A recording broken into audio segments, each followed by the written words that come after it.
आलम ने कुरान मजीद में ऐलान फरमा दिया, सलीका अल्लाह का कलाम सिखाता है। कुरान कहता है यूं अर्ज किया करो, यूं अल्लाह की बारगाह में गुजारिश किया करो, कुलिल्लाहुम्मा मालिकल मुल्क, ऐ मुल्कों के मालिक है, कायनात के बादशाह, बादशाहत तेरी है, सल्तनत तेरी है, खजाने तेरे हैं, सब कुछ जो कुछ है वो तेरा है, सब अल्लाह का है।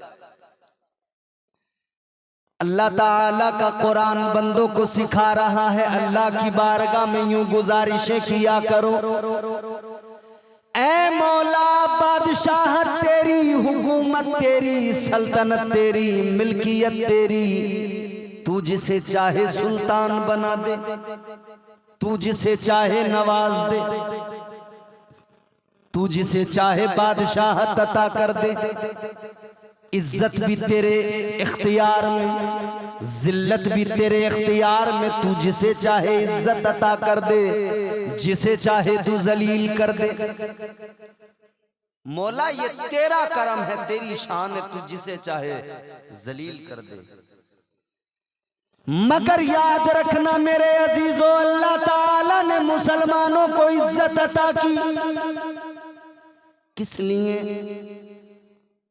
वजह ये है कि हम मुस्तफा जाने रहमत के उम्मती हैं, आका के गुलाम हैं, हम ताजदार मदीना के उम्मती, मुस्तफा जाने रहमत के गुलाम। तो अल्लाह ने हमें इज्जतों से नवाजा, अल्लाह ने ताजे वक़ार अता फरमाया, परवरदिगार ने दुनिया में भी इज्जत अता की, आखिरत में भी अल्लाह सुरखरू फरमाएगा, क्योंकि इधर दुनिया में अल्लाह को न मानने वाले, रब के आगे सर न झुकाने वाले, एक अल्लाह की इबादत न करके सैकड़ों हजारों लाखों करोड़ों खुदा बनाने वाले, उन खुदाओं के आगे सर झुकाने वाले, याद रहे दुनिया में भी जलील होंगे, आखिरत में भी जलील होंगे। इज्जत तो मोमिनों के लिए है, वक़ार तो मोमिनों के लिए है, इज्जत अल्लाह ने मोमिनों के हिस्से में रखी है। इसीलिए तो अल्लाह ने कुरान मजीद में फरमाया, वला तहिनू वला तहज़नू व अंतुमुल आलौना इन कुंतुम मुमिनीन।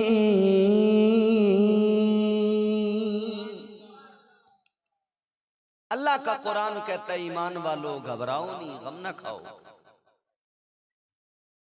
तुम अल्लाह के बंदे, अल्लाह की बारगाह में सर झुकाने वाले लोग हो, इज्जत तुम्हारे लिए है।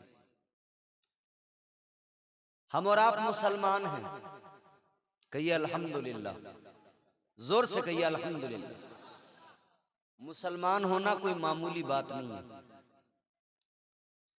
साहिबे ईमान होना मामूली बात नहीं, मुस्तफा का उम्मती होना ये मामूली बात नहीं। याद रखो मेरे अजीजों, हम मुस्तफा के गुलाम हैं, आका के उम्मती, और उम्मती होना मामूली बात नहीं। हम इसीलिए तो कहते हैं वो हमारे नबी उनके हम उम्मती, वो हमारे नबी उनके हम उम्मती, उम्मती तेरी किस्मत पे लाखों सलाम।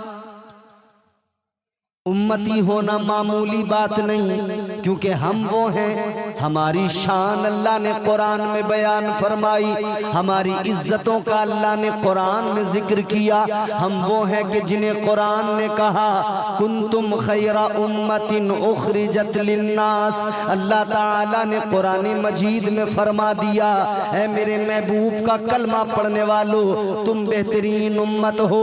याद रहे अल्लाह ने मुझे और आपको बेहतरीन कहा है, हम वो उम्मत है कि अल्लाह के बरगुजीदे बरगुजीदा पैगंबर जलीलुल कद्र पैगंबर हजरत मूसा अलैहिस्सलाम, अल्लाह ताला ने बड़ी शान अता फरमाई, अल्लाह ने बड़ी इज्जतों से नवाजा हजरत मूसा अलैहिस्सलाम। अल्लाह ताला ने कलीम का खिताब अता किया। कलीमुल्लाह आपको कहा जाता है क्योंकि आप अल्लाह से बातचीत किया करते थे, कलाम किया करते थे, गुफ्तगू किया करते थे। अल्लाह से बातचीत करना, कलाम करना, गुफ्तगू करना मामूली बात है? बोलिए, आपने कभी अल्लाह से बातचीत की है? बोलिए, आपको मेरी बात समझ में आ रही है? मैं जो उर्दू बोल रहा हूं आपको समझ में आ रही है? अभी आप थोड़ी देर जरा सब्र करके बैठेंगे तो आपको इंशाअल्लाह कई सारे पैगाम मिलेंगे। और अगर उखड़ गए और भागने लगे तो आप पछताएंगे, कुछ भी नहीं पाएंगे, खाली हाथ जाएंगे। खाली हाथ जाना ये अक्लमंदों का काम नहीं। अक्लमंद खाली हाथ नहीं जाते, अक्लमंद अपने हिस्से कुछ न कुछ लेकर जाते हैं। अक्लमंद बनिए, होशियार बनिए।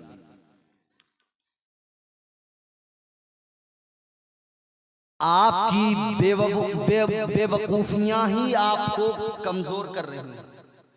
इस कौम की बेवकूफियां ही इस कौम को कमजोर कर रही हैं। आज ये हमारी बेवकूफियों का नतीजा है कि ये जो बिल हमारे सामने आया था, जो पास भी हो गया, जिसके खिलाफ एहतजाज हो रहे हैं, वक्फ अमेंडमेंट बिल 2025 हो रहा है ना, प्रोटेस्ट, एहतजाज। क्यों हो रहे हैं? सरकार की नीयत खराब हो गई। जानते हो किस लिए? फेसबुक चलाने वालों, व्हाट्सएप चलाने वालों, इंस्टाग्राम चलाने वालों, सोशल मीडिया पर एक्टिव रहने वालों, नौजवानों, आपने कितनी पोस्ट फेसबुक पर देखी होंगी, सोशल मीडिया पर कितनी पोस्ट आपने देखी होंगी जहां लिखा हुआ मिला होगा अब्दुल पंचर लगाने का काम करता है। वहां पर आपने देखा होगा लिखा हुआ अब्दुल सब्जी बेच रहा है। यानी हल्का दिखाया जा रहा था ना, हल्का, कि ये मुसलमान है, ये अब्दुल तो पंचर लगाता है, ये तो सब्जी बेचता है गली गली फिर के, ये तो रेड़ी पर सामान बेचता है। तौहीन करने की गरज से ये तो अब तक यही दुनिया को दिखा रहे थे, बता रहे थे कि अब्दुल तो बड़ा गरीब है, अब्दुल तो फकीर है, अब्दुल के पास कुछ नहीं।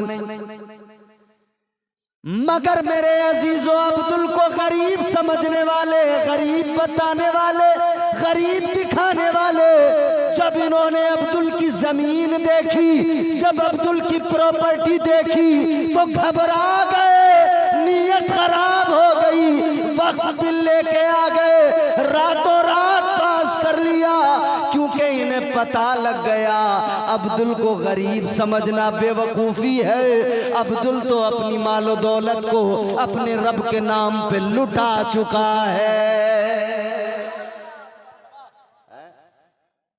ये वो कौम है, वो जिगर रखती है कि जमीन, आज दुनिया जमीन के लिए मर रही है, कत्ल हो रहा है। बड़ी बड़ी कीमती जमीन है, मुसलमान ने कहा अल्लाह के लिए कर दी वक्फ। विरसे में मिली थी या चाहे खरीदी थी, करोड़ों की प्रॉपर्टी थी, कह दिया अल्लाह के लिए वक्फ। जब जमीन देखी ना तो नीयत खराब हो गई। मंसूबा बनाया गया कि इन जमीनों पे कब्जा कैसे किया जाए। एहतिजाज करना हमारा हक है पुरअमन तरीके से। मंसूबा बनाया गया कि कैसे इन जमीनों पे कब्जा किया जाए, कैसे इन्हें कमजोर किया जाए।